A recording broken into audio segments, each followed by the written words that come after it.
प्रश्नावली 8.1 प्रश्न 5 यदि सेक थीटा बराबर 13/12 तो अन्य त्रिकोणमितीय अनुपात ज्ञात कीजिए।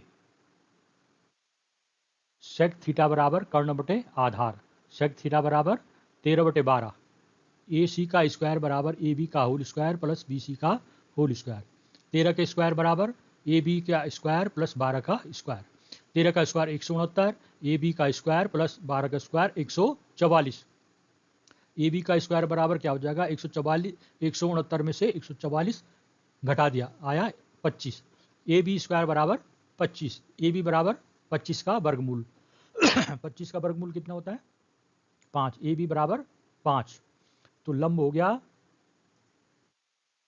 ये लंब हो गया 5, ये कर्ण 13 और आधार 12 सेंटीमीटर। ठीक है, तो अब साइन थीटा बराबर क्या होता है लंब बटे कर्ण, साइन थीटा बराबर 5/13, कॉस थीटा बराबर आधार बटे कर्ण 12/13, टेन थीटा बराबर लंब बटे आधार 5/12, कॉट थीटा बराबर आधार बटे लंब 12/5, कौशक थीटा बराबर कर्ण बटे लंब 13/5।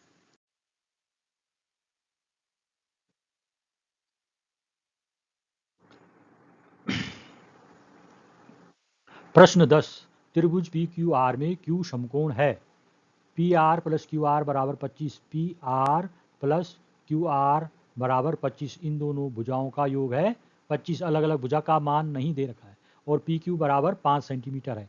साइन पी कॉस पी और टेन पी के मान ज्ञात कीजिए। हल होगा P Q square plus Q R square बराबर पी आर स्क्वायर, माने कर्ण का वर्ग बराबर लंब का वर्ग धन आधार का वर्ग, ये रख दिया पी क्यू बराबर 5 का स्क्वायर धन क्यू आर बराबर नहीं मान दे रखा है, क्यू आर स्क्वायर ही लिखना है, और पी आर का भी मान अलग से नहीं दे रखा है, इसको भी पी आर लिखना है, तो क्यू आर का स्क्वायर और ये पी आर का स्क्वायर हो गया, पक्षांतर करेंगे तो हो जाएगा P R square minus Q R का स्क्वायर। अब इसको हल करेंगे, 25 को 25 हो गया बराबर ये स्क्वायर माइनस बी स्क्वायर है, ये क्या है ये स्क्वायर माइनस बी स्क्वायर बराबर फॉर्मूला क्या होता है ए स्क्वायर माइनस बी स्क्वायर बराबर क्या होता है, एक बार इसको प्लस में लिख देते हैं ए प्लस बी, और अगली बार माइनस में लिख देते हैं ए माइनस बी। ठीक है, अब उसके बाद 25 बराबर इसको भी एक बार प्लस में लिख दिया इन दोनों को, P R plus Q R, अगले में P R minus Q R लिख दिया इसकी तरह।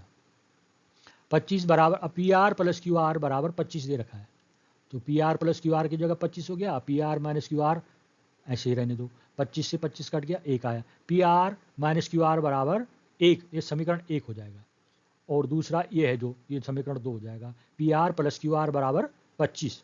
समीकरण 1 और 2 को जोड़ने पर इन दोनों समीकरणों को जोड़ेंगे, पी आर और पी आर 2 बार हो गया, 2 पी आर, क्यू आर से क्यू आर कट गया, प्लस माइनस का साइन है, अब 25 और 1 26, 2 पी आर बराबर 26, तो पी आर बराबर कितना हो गया 13।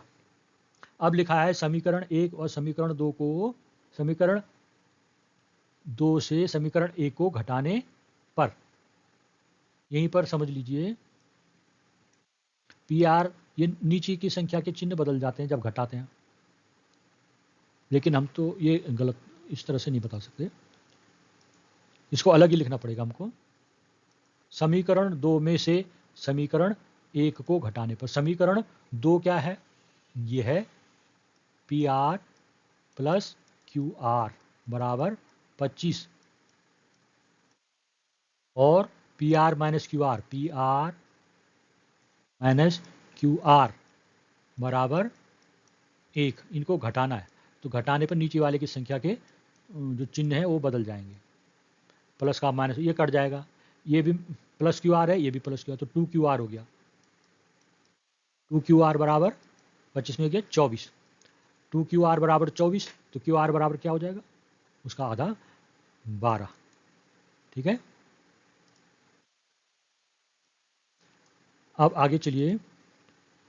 त्रिभुज पी क्यू आर में साइन पी बराबर, ये पी है, साइन पी बराबर लंब बटे कर्ण, ये लंब होगा, ये कर्ण। इनके मान क्या क्या हो गए, इनके मान हो गए, ये 5 तो था ही, ये 12 और ये 13 हो गया जब हमने ये मान निकाले। क्यू आर बराबर 12 और पी आर बराबर ये 13। अच्छा सॉरी, ये तुम्हें दिखाई नहीं दे रहा होगा, फिर से। ये पी आर बराबर 13 और क्यू आर बराबर 12। ठीक है, अब साइन पी बराबर क्या होता है, लंब बटे कर्ण, लंब बटे कर्ण 12 बटे 13। कॉस पी बराबर आधार बटे कर्ण 5 बटे 13 और टेन पी बराबर लंब बटे आधार 12 बटे 5। प्रश्न 3, कॉस थीटा बराबर 5 बटे 13 हो तो साइन थीटा व टेन थीटा के मान ज्ञात कीजिए। कॉस थीटा बराबर आधार बटे कर्ण, 5 बटे 13 लिखा है ना, तो होता है आधार बटे कर्ण, आधार है 5 और कर्ण है 13। पाइथागोरस सूत्र से कर्ण का स्क्वायर बराबर लंब का स्क्वायर प्लस आधार का स्क्वायर, इसे से हमें लंब का स्क्वायर निकालना है। कर्ण है 13 और आधार है 5, तो 13 का स्क्वायर 5 का स्क्वायर, लंब का स्क्वायर बराबर होगा 13 का स्क्वायर 169, 5 का स्क्वायर 25, 169 में से 25 घटा गया 144, लंब बराबर क्या हो गया 12। जब हम इसका स्क्वायर हटाते हैं तो इसका वर्गमूल निकालते हैं, 144 का वर्गमूल आना चाहिए तुमको, 1 से 20 तक के वर्गमूल, वर्ग पहाड़े जो मैंने बता रखे हैं उनको याद करना चाहिए तुम्हें। ठीक है, तो इसके वर्गमूल होता है 12। ठीक, उसके बाद है साइन थीटा बराबर लंब बटे कर्ण, साइन थीटा बराबर क्या होता है, लंब बटे कर्ण। त्रिभुज बनाते हैं जरा, ये है कर्ण, ये है लंब और ये है आधार।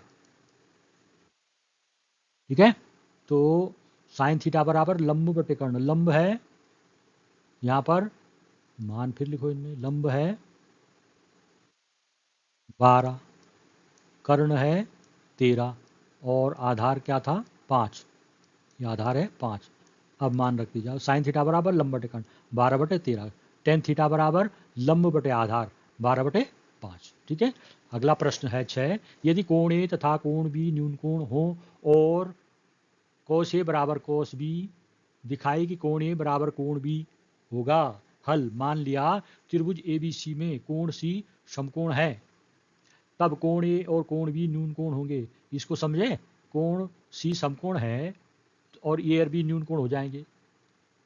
कैसे, हम जानते हैं त्रिभुज के तीनों अंतःकोणों का योग कितना होता है 180 अंश। जब एक कोण 90 अंश हो गया तो अन्य दो कोण क्या होंगे, अगर अन्य दो कोण में से एक कोण 90 होगा तो दूसरा तो हो ही नहीं सकता, इसलिए इसको क्या होगा, ये दोनों 90 से कम होंगे। एक अगर 70 होगा तो दूसरा 20 होगा, अगर एक 80 होगा तो दूसरा 10 होगा, उनको जोड़कर 90 होना चाहिए, इसलिए ए और कोण भी न्यून कोण होंगे। ठीक है, आगे देखिए, कोण ए की आधार भुजा बटे कर्ण, कोस ए बराबर क्या हो गया, वो बोल रहे हैं कोण ए की आधार भुजा बटे कर्ण, कोस बी बराबर क्या हो गया, कोण बी की आधार भुजा बटे कर्ण।